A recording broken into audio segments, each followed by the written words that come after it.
Welcome to this episode of the Modern Day Missionaries podcast. Today we're back with one of your favorite guests and mine, Amy Young. And if you have not had the pleasure of hearing Amy before, you are in for a treat. She is so energetic and enthusiastic about everything that she shares, and she is no less so on our topic today, which is about slow productivity. And what does productivity mean as a missionary? And did I get anything done today? And how do I know if I was doing what I was supposed to be doing? We go into all the really heavy questions that we ask ourselves as missionaries as we try and walk out what God's given us to do. And Amy is a counselor. She was a missionary in China for 20 years. And she's the founder of Global Trellis, which is a beautiful online community that really helps missionaries grow in their skills and tend to their souls. She's outstanding, has a podcast of her own, and you are going to love the conversation today. So with no further ado, we're going to jump right into today's conversation with Amy Young. Hey, Amy, it's so good to have you back on the podcast. Stephanie, it's so good to be here. I just love being with you and being with the Modern Day Mission podcast family. Same. We have altogether too much fun when you put us in the same room or even on the same screen. So it's going to happen again today. I already know it. I know. And today we're talking productivity, missionaries. What does that feel like? What does that look like? How do we measure it? What are the ways we feel and react even to that word? And so I just want to kick it off from the get-go, Amy. In a world that is obsessed with results and output, what happens when your most important work can't be measured in numbers? That is what has been like the burning question probably in my soul since I was 20. Around that age, I read this article called The Tyranny of the Urgent, and probably a lot of your listeners, a lot of the listeners are familiar with it. It turns out it's also now like a book you can go and get from Ivy Press. I found it on the library. But the phrase used in there was the tyranny of the urgent versus the tyranny of the important. And how basically, if we're not really rooted in Christ, the urgent is always going to pull us away from the important. And I think that phrase it touched something in me because I understand, past tense and present tense, the temptation that the urgent is loud. And if I'm not careful, and the example the author used was of Jesus. And I will always remember talking about how Jesus could have healed even more people, could have, healed more physical illnesses, emotional blindness, lameness.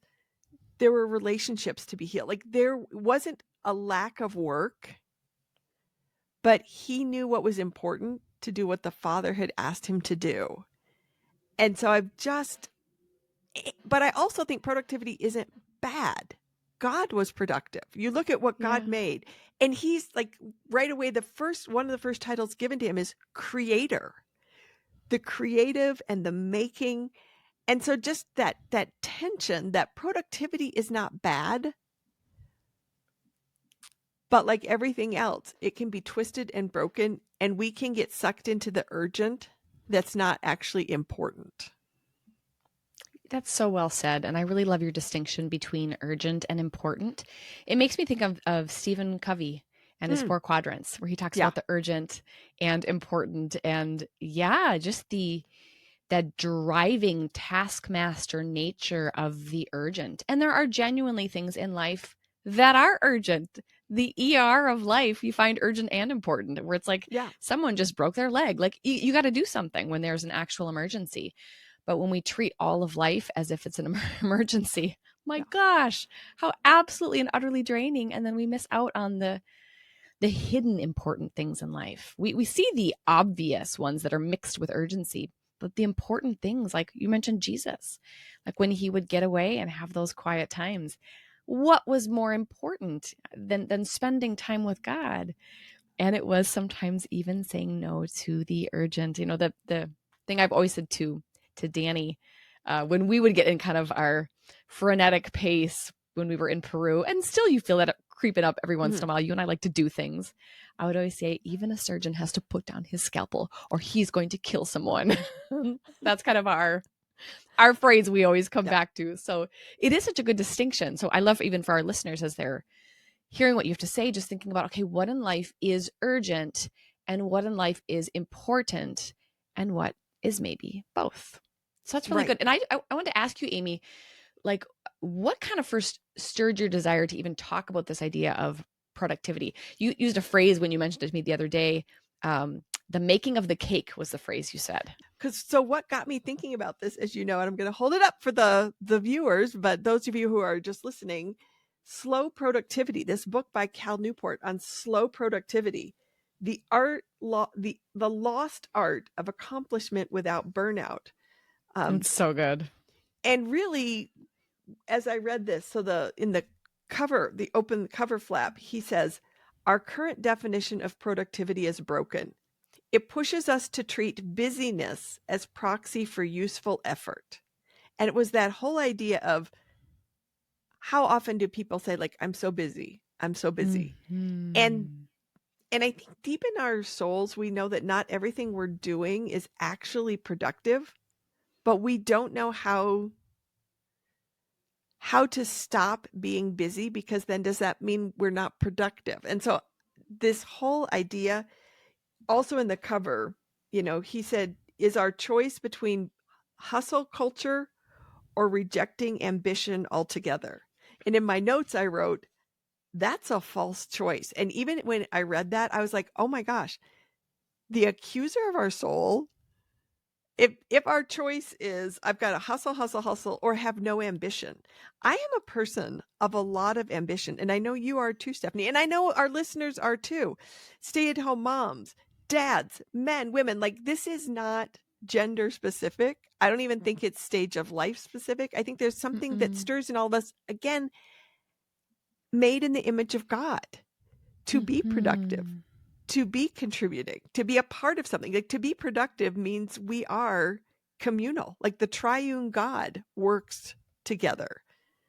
And Yeah, so people did not go on the field because they felt called to go and sit in another country. They went because they felt a pull to accomplish something, to do something for the Lord. Yeah. Yes. And so I've thought, what a false dichotomy, that either we hustle or we reject ambition. And so I just think this is a lifelong wrestle for me, or question of, how do I stay focused on what's important, not get sucked into what's urgent. But when I read this book, so the book Slow Productivity, Cal Newport wrote it for people who are in knowledge work.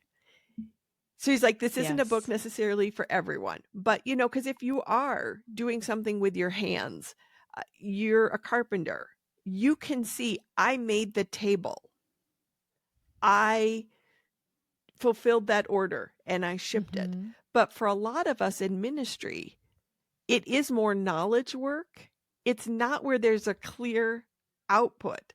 And I can remember multiple days coming to the end of the day, and I would think, what did I do today? And then that led me to feel totally unproductive. And like, that was a waste of a day. Where honestly, I think it's that my definition, truthfully, there were some days that I did like, what was that about? Hey, you're human. We all are. I know. Yes. But I think this is why I come back to it again and again, because the Lord wants me to have the right idea of productivity, like how he defines it. And so it's always trying to have God's idea of productivity, bringing myself back to the North Star, because, prone to wander, Lord, I feel it, prone to leave. Like, and I can find myself either, and in this book, Cal Newport, and this was the phrase, and instantly I texted a friend in ministry, and I'm like, you have to get this book and we have to discuss it, because Cal Newport uses the phrase pseudo productivity. Oh my gosh, yes. That's such a good one, because it's so accurate so many times. It was so accurate that to feel productive, sometimes we will do pseudo productive things. And that's why I was like, okay, Lord, I don't want to just do pseudo productive things so I feel good about me. Well, in Stephen Covey's, going back to his quadrants, pseudo productive would be something that is urgent but not important. So if we think about those quadrants again, it seems so urgent, like we should do this, like I have to reorganize my sock drawer right now because it will just give me this sense of like accomplishment. And there's nothing wrong with organizing your sock drawer or your Tupperware drawer or whatever your like weird little quirk Oh, is. yeah. Like that's fine when there's time. But if we're running around chasing those pseudo, productive things instead of the actual purpose, what we're supposed to do for that day, those are the things that just eat us alive, like with all these little bites, and suddenly our day is gone. And what is it that we have done? And that's just not, it's not just tasks around the house. Those are easy to think of because they're tactile. I would ask you then, Amy, what might be some pseudo productive things that you or you've seen other missionaries get trapped or caught up in? Well, one of the things, and again, Cal Newport had this idea, but I've been marinating in it. He talked about how things like email, if we actually step back, email itself isn't that productive. It's pseudo productivity. Now, it can lead to, again, it's a wonderful tool. I'm not anti, but if I have only done email in a day, I may feel like I did a lot. But if you actually step back, and so again, it's not that email is bad, but it's helped me to go, okay, thinking bigger picture than just maybe beyond a day or something. What are some of the larger things that I am involved in? That's such a good one. I remember two things he said about that really caught my attention. One, he brought up this example of this guy who doesn't like respond to emails. Like he just doesn't respond to the majority of them. And I'm like, that seems so rude to me. But like I get his reasoning. He's like, I don't need to respond to phishing emails. I mean, I could get like a phishing email from like some random person on LinkedIn who's like trying to get me to buy into their join their coaching network to train me how to be a better coach. And I will feel the need to be like, oh, thank you so much for thinking of me, but I am not currently interested. Well, according to Cal Newport, like, don't even respond to that. Like, just delete that sucker. I have one of those sitting in my email inbox right now, and I am nice, Amy, and I am just being real. I want to answer that. And I deleted the last one, and this person wrote me again, and I want to respond. I'm not going to do it. Do you know what? I'm just going to commit to it right now. I'm going to delete it. Okay, that felt freeing. I said it. Good. And then there was another one he said, but I don't remember what it was because I just got free. Really? I'll think of it later. Well, but I would encourage our leaders, our listeners, to really think about like what makes you feel productive. Yeah. And it was so like here, I'm trying to find this quote that he had. Oh, well, we can kind of get into some of the how then do we move towards slow productivity? And actually, that phrase slow productivity came out of a response from the idea of fast food. And out of fast food, someone's like, no, we need slow food. Mm-hmm. And so this idea so much, and I think of missionaries on the field. I think of you all with the different things pulling at you. You do have your ministry. You probably have family members at a distance. So you've also got family responsibilities pulling at you. You've got communicating with supporters. You've got sending agencies. So there's lots of things pulling at you. And so how do we just kind of slow all of that down so that you are productive? You are working on the ministry, the mission that God has called you into. Yes, with that sense of purpose where you get to the end of the day and you really think, you know what, today I did what matters, which doesn't mean that we don't do some of these other tasks in life and we could just be, idealistic and think I'm only living for purpose. Well, you need to clean your toilet, and if your neighbor stops by and says hi, you should say hi to them. I mean, there's things you need to do in life. You can't just walk around on a cloud. So say more about that, how people can really determine maybe when a task is in that busy work space and when it is that slow productivity good thing that takes them toward a greater sense of purpose. Well, and what I did love about this book and just this idea as I've been marinating in it is he is not anti little tasks. He's like, hey, No. you know what? You do need to go buy groceries. And, you do need to cook and do laundry and make budgets and all of the things that are just a part of life. But I think the point he made is some of those little tasks, if we're not careful, he called them termites. and how the termites just can kind of eat away. Yeah. And I think that is where I also love that Jesus modeled. He ate meals with people. I mean, he did normal human things. He wore clothing. So obviously that was washed or made. And again, maybe it's the women in his life doing it. But the reality, it's not being like just anti little task. It's helped me though to go, I want to have, he didn't use numbers, but like, let's say if I could intentionally be like 50% of my time is invested in slow productivity, and then 50% is in these tasks and other things that are not the slow productivity. I think what led Cal to really be interested in this idea, and I think you and I have probably thought this, Stephanie, and I think our listeners have too.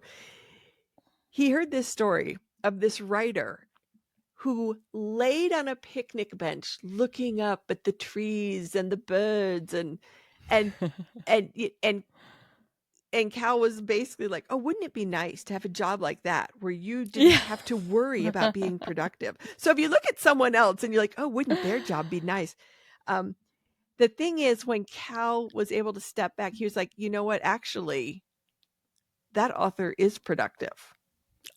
For sure. He wrote a number of significant books that then got either moving stories out there or ideas. Like right away, if Cal himself hadn't been productive, I wouldn't have read this book, Slow Productivity, and be talking about it. If Stephen Covey hadn't had time to marinate ideas and get them really clear so he could present, here are 4 quadrants. They, even though Stephen Covey has been dead for many years, here we are in the year of our Lord 2025, and you're referencing them. And it's made a difference in your life and my life and in this discussion. And so Cal was just saying, we need more marinating time. Yeah. We need more time that while we are doing I'm trying to think of different listeners and different things they might be involved in, Bible translation or working with children, working with trafficking, in education or medicine, or all of the different ways. There are things in our educating children, homeschooling children, educating children, keeping a home, that you're like, okay, this is like the small picture, but this is the big picture. What would I like my child to be like in 5 years? Yeah. What do I hope has been fostered in their character? Or, okay, we're in a really broken medical system. Like, what would help? So again, maybe having a few meetings, a few brainstorming ideas. Oh, we need a better note-taking system. How then can we say, all right, within 2 years, we need a very different system in place? So it's not the next week we're changing absolutely everything. Yeah. But it is that, you know what, in 2 years, this can look really different. It can. And so what you're saying is having this long-term perspective too, and not just this short-term getting through the day. And this is really significant. I think this is a mindset switch because for so many of us, we've lived or are living in cultures where it is naturally slower. And we know that we have listeners who are not just Americans, but from all over the world. So if you're not an American and you're listening to this, you might think, well, that's kind of how I live naturally as well. But there is this American mindset of this fast pace, like you said. And it can be really jarring when we come in with that mindset into a culture that does not live that way. And so for us, it's not only fitting in with the culture and adapting to the culture. It's what can God do in us through that exposure to the other culture too? Because it's just not a great way to live, that frenetic pace that we're talking about. And it's so interesting listening to you too, Amy, because I know that you and I are both fast, and I have this. I don't know if I've mentioned this on the podcast. Maybe I have. I have ADHD, quite strong, and I have this slow soul. So don't hate me if you don't like the Enneagram. I'm a 9. Amy's a 3, if that says anything to you. Yeah. If you don't, hang with us, okay? But so Amy's wired naturally to go fast. I am wired naturally in my soul to go slow, but I have a very fast ADHD brain, and like to live in that 3 space a lot. I've got a connection to 3. If you know, you know. But if you look at either of those, it reminds me of that tension that you brought up earlier, Amy, where you said it's this false dichotomy, this choice between this like slow, do nothing, or this like crazy fast ambition. Interestingly, if you look at the Enneagram, which is it's just a personality thing. So chill out if you don't like it, okay? Basically, if you've got a kind of a slow soul like me and you're a 9, if you are living in a place of unhealth in that, you will be just sluggish and not doing much and in that unhealthy place. But if you're in an unhealthy place like where Amy's at in a 3, you're going to be achieving and trying to do everything and never be able to stop, and you got to do more and you got to do more. And so in either of those places of unhealth, that is where you get to that unhealthy choice. And so it's like, how can I be just a healthier person in general by slowing down, not slowing down and being afraid of where that might take me, and not slowing down and being afraid of what that might not let me do, but like finding the stillness in your soul so that God can help you know when you need to move quickly and when you need to slow down. But it's a war. It's like a war that sometimes goes in on the inside. My soul is like, slow down. And my brain is like, but we need to go faster. Amy, say a little bit what that looks like for you in the type of personality that you have. Well, even as you're talking, I would say also for me, what kind of gets at play is the work. So I was in Asia as an English teacher, but it was a very relational ministry. So we also did have the ministry side where we certainly didn't want to be using our students. We had adult students, but to create space for meaningful conversations as life happened in tragedy, you know, just to meet them with the good news of the gospel of the difference Jesus can make.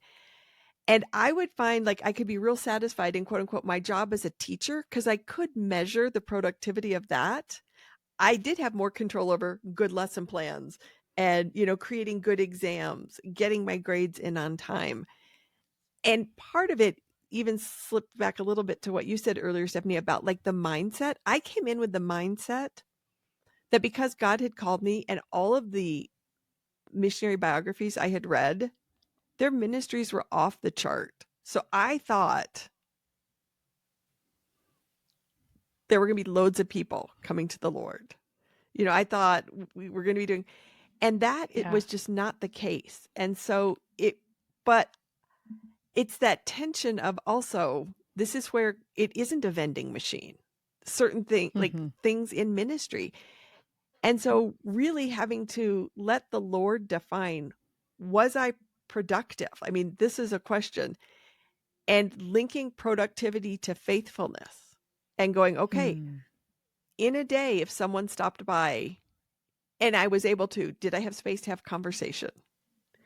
If someone wanted to, whatever, come over and bake banana bread, was I faithful in getting the bananas, spending time with them? And I think that's why this whole idea of even slow productivity in a knowledge-based job or a ministry-based job where you can get also thinking of supporters who want to hear stories and want to know what you're doing, which isn't bad. And we all want to be encouraged by what God is doing. But sometimes in a given month, it doesn't look like God is doing that much. Often, if I were to look day to day, I can feel like, quote unquote, honestly, nothing is getting done. If I look at a week and I look back, I feel a little bit better. Okay, I can see over this week, the needle did move. If I look at a month, and I have started a practice of at the end of every month. So we're actually, this is the last day, we're recording this on the last day of a month. Tomorrow, I will pull out my calendar. And I've got this notebook, which I'm holding up here. It's just a regular notebook. It's a small notebook. And at the beginning of the year, I will take the last 12 pages and I write January, February, March, April, May. I write all the days. And then I will just make a 1-page summary of that month. So it's not like I'm not a massive journaler or that doesn't work for me. For other people, journaling would absolutely work. But this has been so good for my soul to say on any one day, nothing's happening. But look, at the end of a month,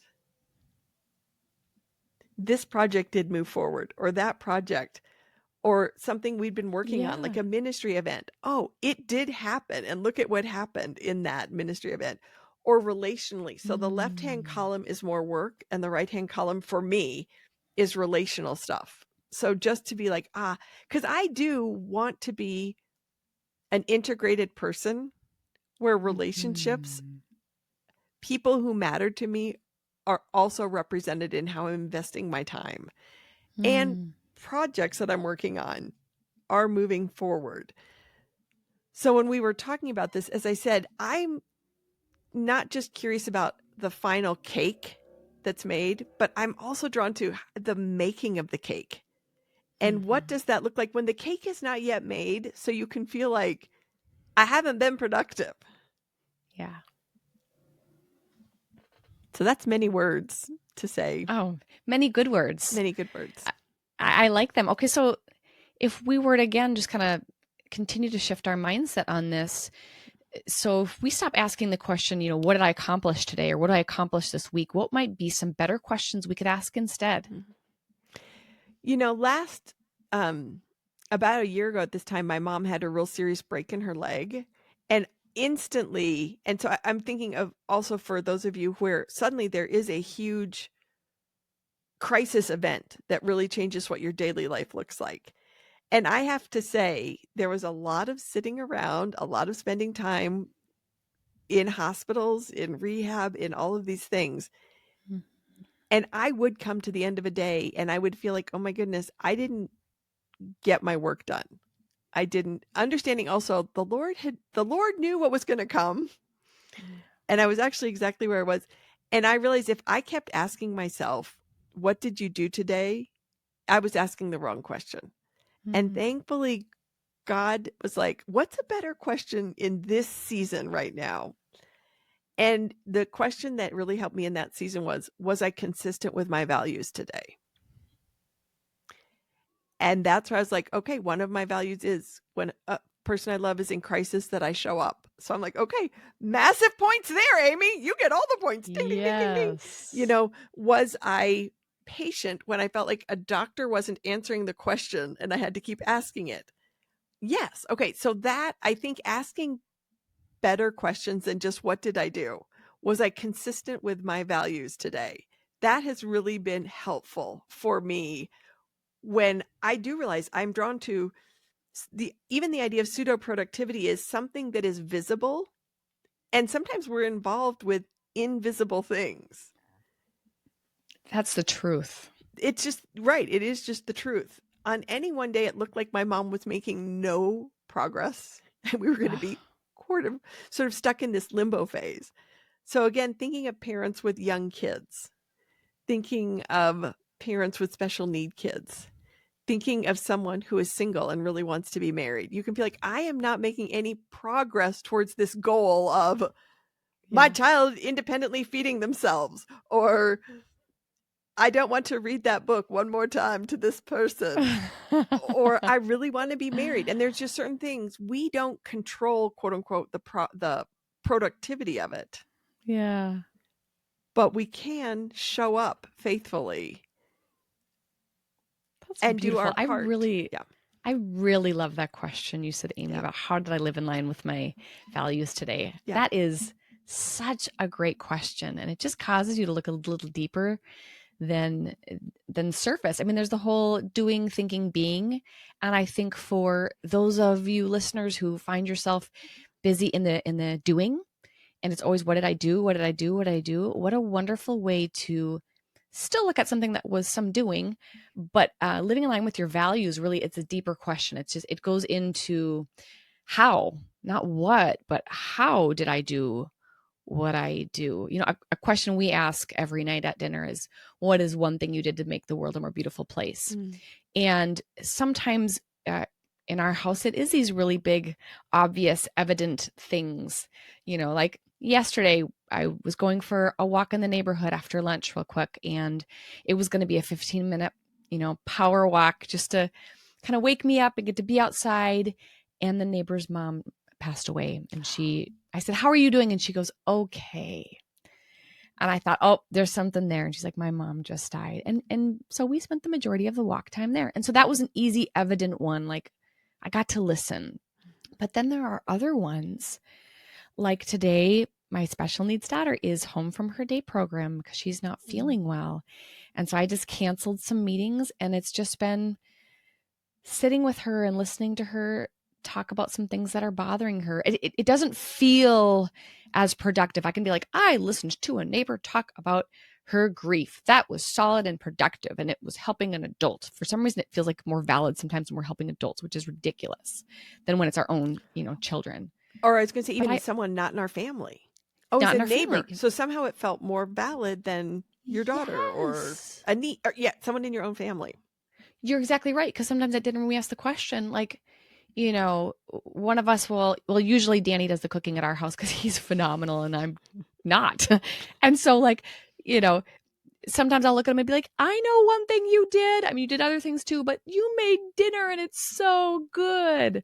So there's things like that. But the values is so cool, Amy, because again, we're looking at the how. How did I do what I did? Because even if we're doing something nice, how did I do that? Did I do that with resentment in my heart? Did I do that with joy? Did I? Well, and I have to I say, am honestly, sitting with that. I really think the Holy Spirit gave me that question because it was so freeing. It was so freeing because then I was like, I did show up consistent with my values. And even though on the surface it looked like to me, and again, I think anybody else on the outside of me would have said, oh, that was really important. But I didn't feel it was as productive as if I had done X, Y, or Z, or, recorded a podcast or done this or done that. Right. Where's the box to check? Right. Right. Which that's where I realized how deep this idea of productivity is defined too narrowly of this day or this. Because one of the things Cal Newport says is, look, make a 5-year goal because dentist appointments and other things are going to come up. And that's not bad. Yeah. But to say, okay, in your ministry, and I know sometimes for some of you listening, and I used to be this way, you'd roll your eyes at like the 5-year goal because you're living in a context where that may not be. Who knows what the economy is going to look like? Literally, you're just trying to get to the end of the month without. You're like, I don't even know if my visa is going to get renewed. So right. But it is also kind of freeing to say, all right, dream big with God. What could you're working with street kids? What if you are like within 5 years, you've got a program set up on Fridays where they're going to have food for the weekend, or you set up a little center where they know, like, just these things that actually are productive. Now, you're not going to get a whole center set up this week. But Annie also said, like, he had kind of 3 big points in the book. One was do fewer things. And I think that is an invitation for many of us in cross-cultural work, missions, ministry. We get invited to do a lot of different things, and the needs are kind of endless. So I would even just say, I think that was one of the beautiful models of Jesus. He was clear on what it was he was invited by God to do, that he was invited to heal some people, but not all. And that's freeing to me to go, I may not be able to help all people, but I can do this thing before me. And he also said, this has been very helpful to me, is we humans are overly optimistic of how long we think it will take less time to do something than it will actually take. So whatever you're thinking, double it. And that has been very helpful. And I don't often, I'll be like, oh, no, it will actually. And that has just been helpful to do fewer things and be realistic. It's going to take longer to do these larger productive things that are going to make a difference. Yeah. So like I think about you and me and how we're wired. Don't do so many things. How did you feel when you read those words, Amy, initially? I felt sad because I love doing all the things. I wondered. Like, what? Life is a buffet. Can't we just try all the things? And yet I could also No. see sometimes when I try to do all the things or I say too many yeses without like Mm-hmm. slowing down and really, is this a yes that God is inviting me into? Yeah. When I have gotten myself too busy by saying too many yeses, then I operate, and I'm just going to be honest, with a low grade resentment, and my fuse is much shorter, and I'll Mm-hmm. get really annoyed with people. And again, it has nothing to do with them. It's that I Yeah. overfilled my plate. And so Yeah. doing fewer things and trying to be like, okay, I want to do fewer things that are important.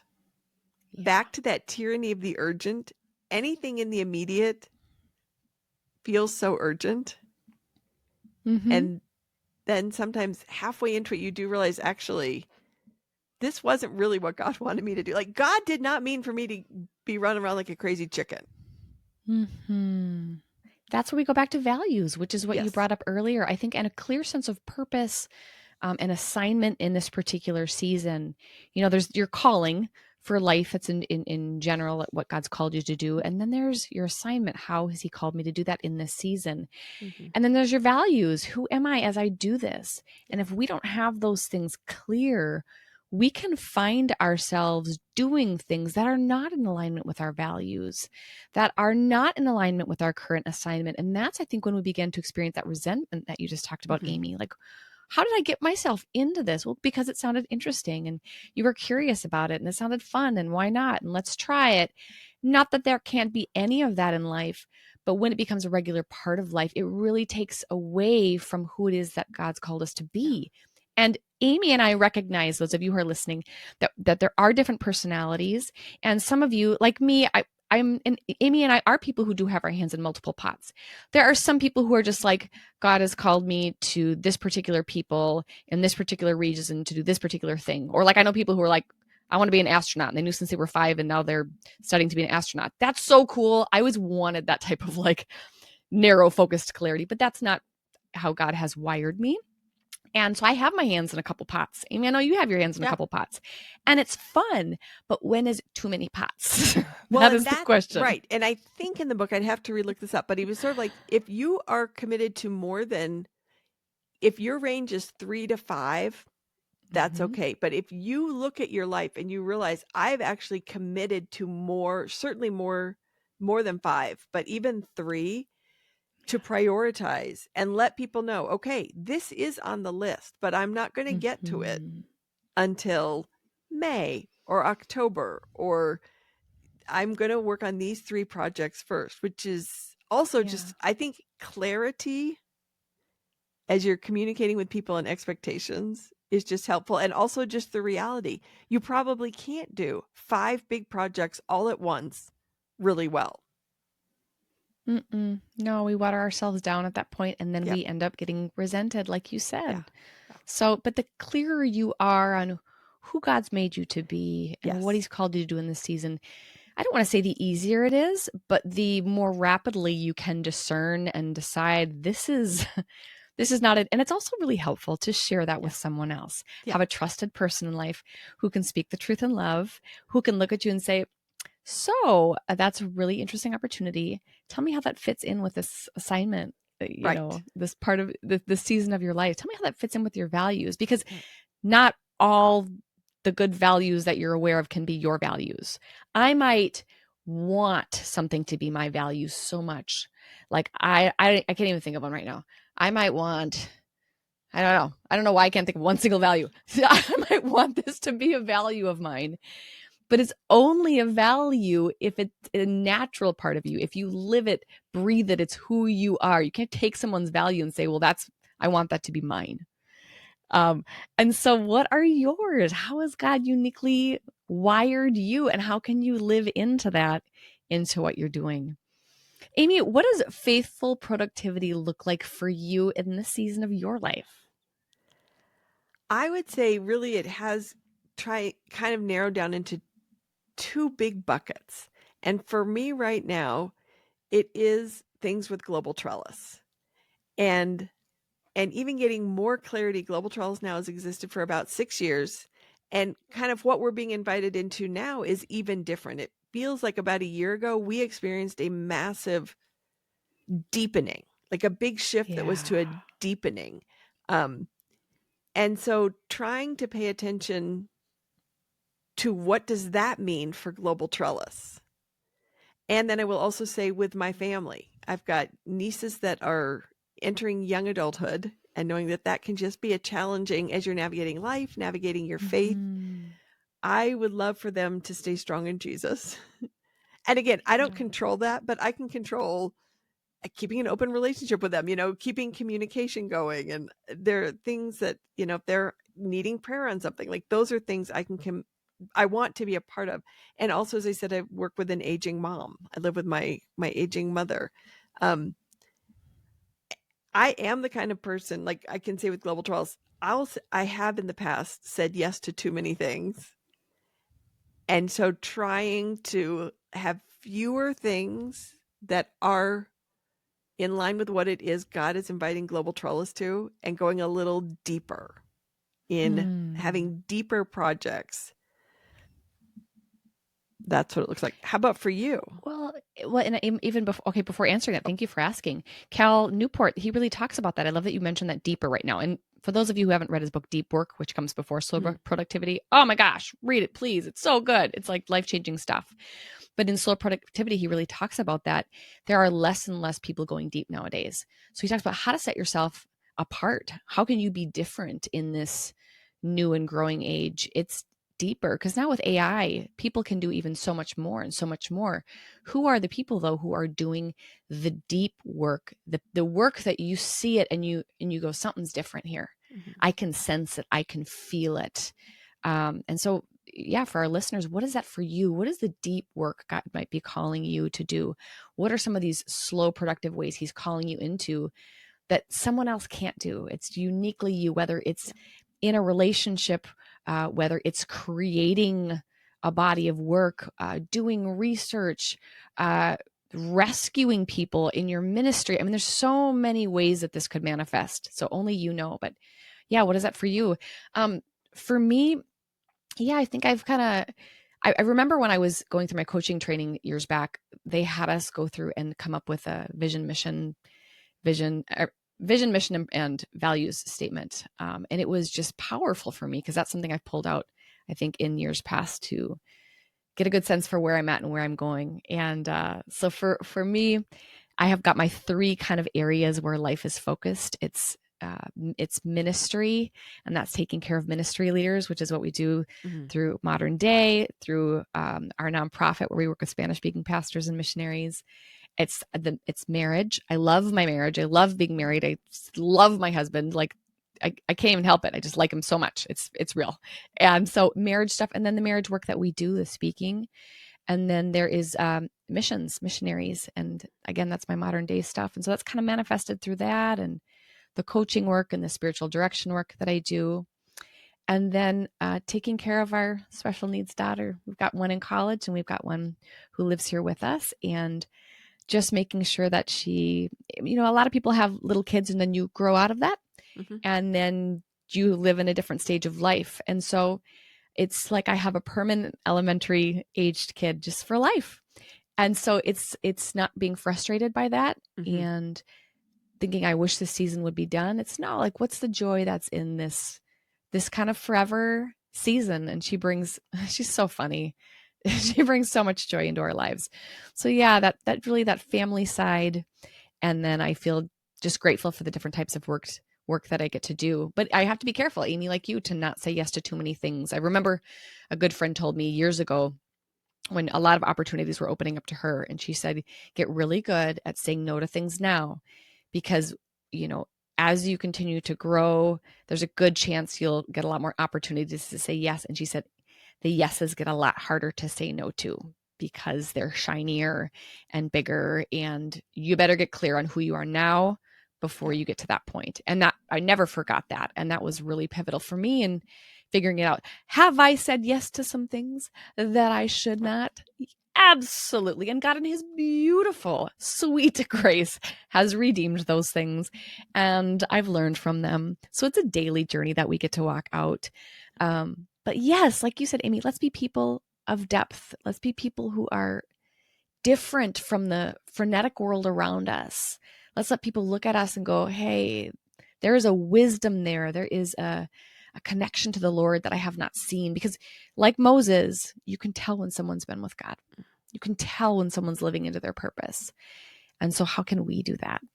So going back to what you just mentioned, where God has really called you in the global trellis space, I would love for listeners to know how they can engage more with Global Trellis.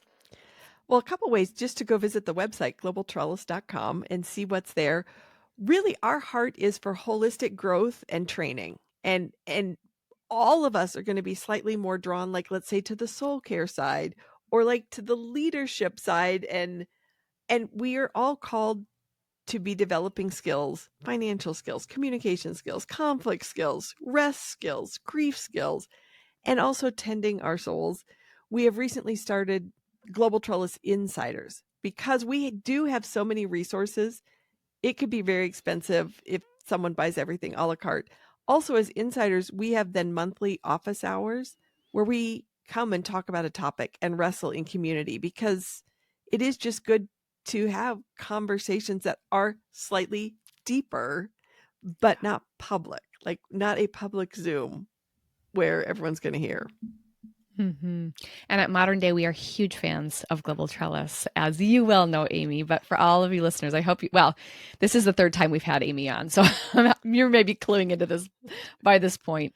But I just appreciate all that you have to offer. And again, people, you don't need to get overwhelmed. Like, you go to Global Trellis and you'll see a million courses and you'll want to take them all. And that's okay. That's why being an insider is a great idea, because then you can just say, hey, God, in this particular season, what do you want me to lean into? What will help me grow? Yeah. And lean into that and go with that. But you have just such a great community over there. Like, I love what you have to offer, but I also love the community that you've created.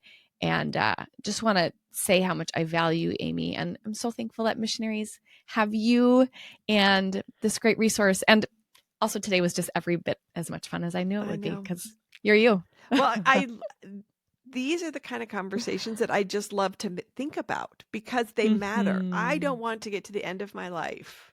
I think that 20-year-old who knew I could be pulled into the urgent, but I wanted to be sure that the important was always a thread in my life. Yeah. And I imagine that resonates with everyone listening to this. If you've been called into ministry, if you're part of helping the kingdom of God advance, that's what we all want to hear, is at the end of the day, God saying, well done, good and faithful servant. Yeah. We are not living for the newsletter. Yep. We are living for the call God's placed on our life. So what has God called you to do? And how can you live more into the important and not be driven by the taskmaster of the urgent? Amy, thank you so much for coming on and sharing again today. So appreciate you. Thanks, Stephanie. Well, what I also love about being important is it's also fun. Like, God is not anti-fun, and it's not all just productivity. So important and fun together. That was the perfect way to end it, because you are fun. Love you, Amy. Love you too. Thanks, Stephanie. Hey, missionaries, I've got a question for you. How are your finances on the field? Also, are you feeling supported by your senders? At Modern Day Missions, we make it simple for missionaries to receive donations and for their donors to give. As the largest independent missions organization in the U.S., we process donations from more than 1,100 missionaries to and from countries all over the world, helping them get on the field and freeing them to focus on what they're called to do. And we also create and connect missionaries to resources that help them flourish on the field, like this weekly podcast, fundraising coaching, and our resource-packed newsletter. So connect with us at modernday.org to explore our free resources and discover how we can serve you. We're so glad you joined us today.